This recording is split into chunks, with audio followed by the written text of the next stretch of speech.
Do'stlar, ko'rib turganingizdek, bugungi video obzor mavzusi o'sha mashhur Lemkin pluglari haqida bo'ladi. Videoni oxirigacha tomosha qiling. Sizlar uchun eng zo'r takliflarimiz video oxirida bo'ladi. Sizlarni bugun xursand qilamiz degan umiddaman. Kamina Muzaffar Lutfullayev sizlar uchun yana bitta eksklyuziv video obzor tayyorladi.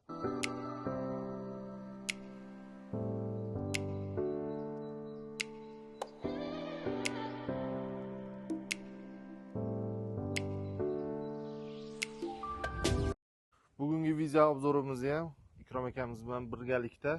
Assalomu alaykum. Assalomu alaykum. Olamiz degan umiddamiz. Bu akani taniydiganlar juda ko'p. Imенно shu Lemkin bo'yicha katta injener mutaxassis bo'lganligi uchun bu inson bilan bugun bitta mazmunli video obzor qilib beramiz. Assalomu alaykum. Yaxshimisizlar? Hormanglar. Salomat bo'ling. Ko'pchilik o'tgan safargi videodan keyin Lemkin plug haqida bo'lsin deb kommentariy yozishgani uchun bugun Lemkinni Europal 7 plugini video obzorini qilib beramiz. Aka, bir texnik xarakteristikasi bo'yicha qisqacha ma'lumot bersangiz, ko'rgan muxlislarimiz o'zlariga bir yetarli ma'lumotlar olishsa. Ma'qul. Mana bu Lemkin kompaniyasini Europal 7 3+1 plugi. Xo'sh, plugimiz 4 ta korpusdan iborat. Xo'sh, buni hamma biladi. Pluglarning ichida eng nima deydi?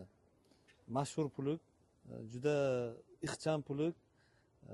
Buni 150 ot kuchidan yuqori bo'lgan traktorlarga tavsiya qilinadi. 150 ot kuchidan yuqori bo'lgan traktorlar tortadi. Xo'sh, buni qamrov kengligi 1,32 santimetrdan 2 metrgacha joyini oladi. Demak, buni o'zgartirsa bo'ladi. Albatta, o'zgartirsa bo'ladi. Mana bu yerda har bitta korpusini o'zgartirish uchun mana sxemasini berib qo'yibdi. Xo'sh, mana boltni nimasini o'zgartirish yo'li bilan, joyini o'zgartirish yo'li bilan almashtirib olsa bo'ladi. Qamrov kenglini kengaytirish yoki kamaytirish mumkin. Shu 2 metr joygacha bemalol olib anaqa qilib ketadi. Ha, qancha chuqurlikda haydaydi aka bu? Buni haydov chuqurligi 40 santimetrgacha bemalol haydaydi. Traktorga unaqa katta nagruzka bermaydi. Agar sug'orilgan, yetilgan yer bo'lsa, mana shu qo'yilgan lemix do'litasi 1000 gektar yer haydab beradi. Ha, demak, buni ekskluzivligi, ya'ni boshqa pluglardan farqi, buni har bitta detali, do'lita, lemixlari eng juda ham darajadagi pishiq materiallardan qilinadi. Albatta, nemis texnologiyasi bor bunda. Shu o'zini original lemixiga yetmaydi. Bozorlarda Xitoyniki u bu deydi, lekin baribir mana shu o'zini uni olib ishlatganlar biladi bu narsani. Qanaqa nimaligini, yaxshiligini biladi. Xo'p, bu plug faqatgina 4 korpusli bormi yoki necha korpusgacha sotuvda mavjud? Bu plugimiz 4 korpusli va 5 korpusli nimalari bor. Versiyalari bor. 2 xil nimasi bor. Xo'sh, undan tashqari Europal 5 degan plugimiz bor. Bundan sal kichikroq ramasi, og'irligi ham kamroq. U 3 korpusli qilib sotiladi. 3 korpusligi bor uni. 2+1 deymiz. Mana shunaqa nimasi bor. Bu pluglar hammasi o'zimizni uzgist deymiz. O'sha yerda Ispaniyadan o'tib, hamma nimalardan o'tgan bu. O'zbekiston sharoitiga moslashgan. Buni xohlagan viloyatda ishlatsa bo'ladi. Hamma yerlarga ishlatib ko'rilgan bu. Demak, xo'p, bitta savol meni qiynayotgandi. Shu savolga sizdan qisman javob oldim. Men o'zi bermoqchi bo'lgan savolim, buni qaysi viloyatlarda, qaysi hududlarda ishlatsa bo'ladi degandim. O'sha javobni oldim men sizdan aka. Demak, respublikaning xohlagan hududlarda ishlatsa bo'ladi. Qoraqalpog'iston Respublikasi va qolgan hamma viloyatlarda mana shu texnikamiz ishlab turibdi. O'zini yaxshi natijasini ko'rsatgan. Xo'p, yana bitta savolim bor aka. Savolim shundan iboratki, bu pluglarimiz misol uchun ko'pchilik biladi. Buni sifatini bu eskidan Lemkin desa, hozir yosh bola ham, yangi qishloq xo'jaligiga kirgan bola ham biladi. Buni narxlari haqida qisman ma'lumot bersangiz.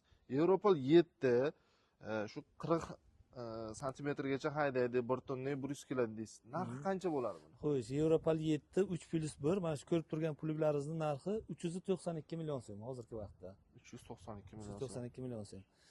Europal 7 4+1 degan plugimiz bor. Uni narxi 432 million. 432 million so'm. Bugungi kunda. Buni bu silindr qismlari, gidravlika qismlari ham menimcha juda ham baquvvat ishlangan ko'rinishidan. Mana shu gidravlika qismida juda chiroyli ishlaydi, uzoq vaqt ishlaydi. Faqat bitta narsa mana shuni mana qopqoqlarigacha qo'yib qo'ygan. traktordan yechib qaytib qo'ygan vaqtda mana shu yerni albatta tozalab qo'yish kerak. Mana shu yerda qum ketmasa va kirpir u narsa ketmasa agar silindr ko'p yillar ishlaydi. Hozir sotganimizga 12 yil bo'lgan puluklar ham hali ishlab turibdi, biron joyi biron narsa bo'lmagan. Lemkin o'z nomi bilan, Sifat bilan dunyoda yetakchi o'rinlarda turadi. Mana berkalari. Xo'p, bu pluglarimiz hammasi menimcha 26-yil yangi pluglar. shunday. Chunki bu pluglarning egasi juda ham ko'p. Xo'p, katta texnikasi borlar, katta maydon haydaydiganlar va pluglarim sinib ketdi. Ish bermayapti, lemexlari uzoqqa yaramayapti deganlar uchun bitta ideal variant, to'g'rimi? To'ppa-to'g'ri 1 yillik garantiya beramiz. 1 yillik. Ramalariga 10 yil garantiya beramiz. Ramalariga 10 yil. Ramasiga 10 yil garantiya beriladi. Bunaqa shart-sharoit faqat Lemkin Chirchiqda bor. Jigarlar, bosinglar mana sizlar uchun. Pastda nomerlarni qoldiraman, aloqaga chiqasizlar. Plugga 3 korpusdan 5 korpusgacha tayyor ekan. Bundan boshqa yana qaysi agregat haqida sizlarga ma'lumot berishimizni kommentariyada yozinglar. Sizlar uchun u haqida ham bitta alohida video tayyorlaymiz. Ikrom aka, sizga rahmat. Bu texnikani to'lov usullari haqida qisman ma'lumot bersam, bu texnikani 1 yildan 5 yilgacha lizing asosida xarid qilsa bo'ladi. Bu mavsumiy qilib ham olsa bo'ladi, oyma-oy qilib ham olsa bo'ladi. Boshlang'ich 20% bilan boshlanadi jigarlar. Ekrandagi nomerlarga aloqaga chiqsangiz, sizlarga batafsil ma'lumot beriladi. Lizing to'lovlari hammasi haqida. Xullas, sizlarni shu texnika kutib turibdi. Aka, sog' bo'ling. Sizni ko'rganimdan xursandman. Rahmat. Tavsiya qilaman, olinglar. Xo'p, sog' bo'ling. Mayli.